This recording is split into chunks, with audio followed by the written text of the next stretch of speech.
Assalamualaikum warahmatullahi wabarakatuh.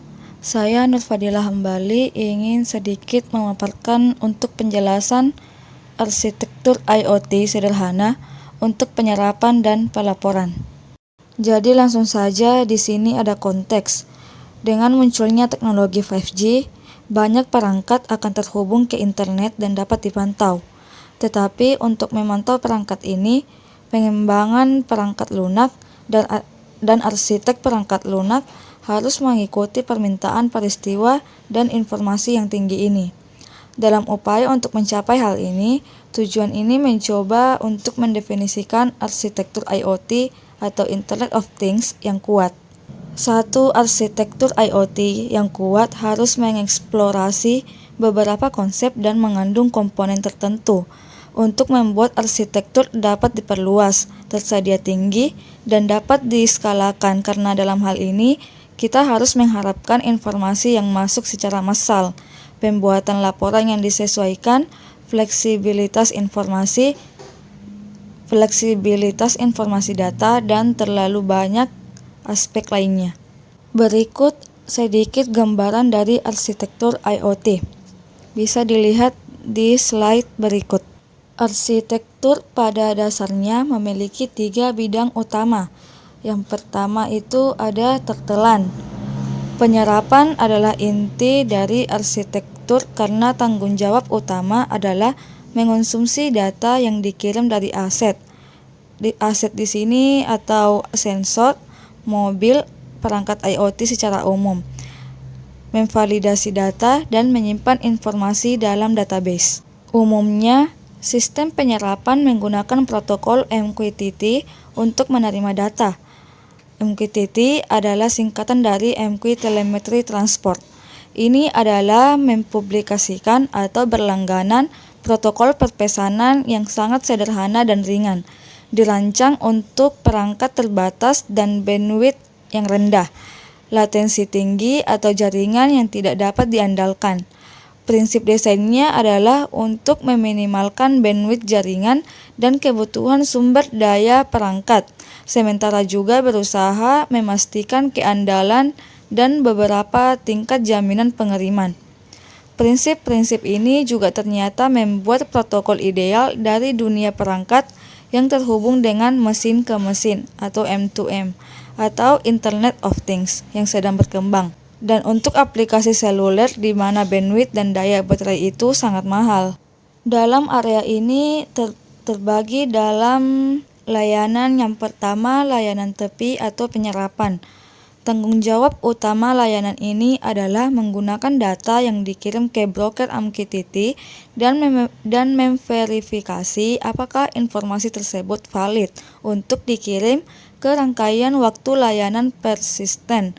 Layanan menggunakan broker MQTT, pesan masuk akan dikirim ke dalam JSON dengan contoh payload berikut. Di sini ID adalah pengenal aset, tenant TLD adalah pengidentifikasi dari pemilik aset, token adalah kunci rahasia yang memvalidasi atau membuat pesan tidak valid. Ada timestamp, momen ketika data dikumpulkan. Juga ada bidang khusus, bidang ini mewakili data tentang suatu aset, dalam hal ini berupa kecepatan, akselerasi, tegangan, baterai, suhu, tekanan udara, dan lain-lain. Layanan ini bertanggung jawab atas persistensi informasi data yang masuk dari layanan edge atau ingestion. Data ini akan disimpan dalam satu database dalam pemandangan di mana waktunya merupakan informasi fundamental. Jenis database yang paling direkomendasikan adalah Time Series Database atau TSDB. Dalam hal ini, arsitektur yang dipilih adalah InfluxDB. Jadi, InfluxDB sendiri adalah database time series open source, ditulis dalam Go dan dioptimalkan untuk penyimpanan cepat dan ketersediaan tinggi, serta pengambilan data deret waktu di bidang seperti pemantauan operasi, metrik aplikasi, data sensor Internet of Things, dan analitik waktu nyata. InfluxDB sendiri mempunyai konsep utama, terdapat 5 konsep. Yang pertama, Ada pengukuran. Pengukuran secara longgar setara dengan konsep tabel di database relasional. Pengukuran ada di dalam tempat data disimpan dan database dapat memiliki beberapa pengukuran. Pengukuran utamanya terdiri dari 3 jenis kolom. Ada waktu, ada tag, dan bidang. Yang kedua ada waktu. Waktu tidak lain adalah stempel waktu pelacakan kolom untuk melakukan operasi deret waktu dengan cara yang lebih baik. Standarnya adalah waktu InfluxDB yang dalam nanodetik namun dapat diganti dengan waktu acara. Yang ketiga ada tag. Tag ini mirip dengan kolom yang diindeks dalam database relasional.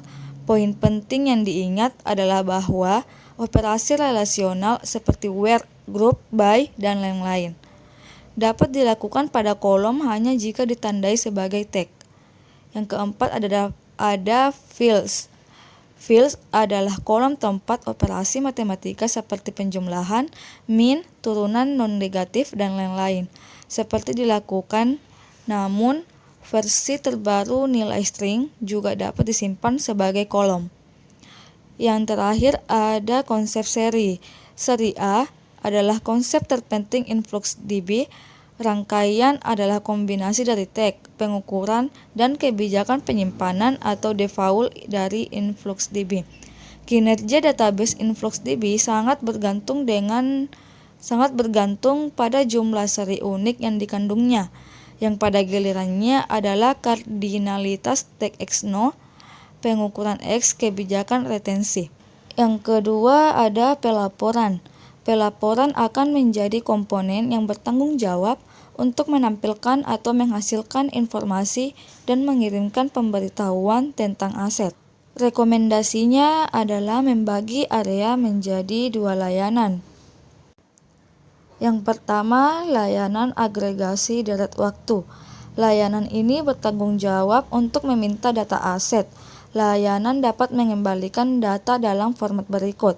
Yang pertama, data mentah, representasi data mentah yang dikirim dari perangkat IoT.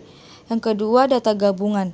Data gabungan membuat ringkasan gabungan data deret waktu numerik dan menyediakan antarmuka untuk membacanya. Hal ini memungkinkan aplikasi untuk mengambil kumpulan data yang lebih kecil yang mencakup rentang waktu yang lama dengan kinerja yang jauh lebih baik daripada memproses semua data deret waktu mentah. Yang ketiga ada from. Tanggal mulai untuk menanyakan deret waktu. Formatnya harus Zulu time atau menggunakan kata kunci sekarang. Selanjutnya tanggal akhir untuk menanyakan deret waktu. Formatnya harus Zulu time atau menggunakan kata kunci sekarang. Yang kelima ada select kriteria. Pemilihan kriteria untuk query fungsi agregasi dapat digunakan seperti min, man, min, dan lain-lain. Yang keenam ada interval value. Kelompok dengan nilai interval untuk hasil agregasi. Yang terakhir ada interval unit atau kelompok dengan unit interval untuk hasil agregasi pula.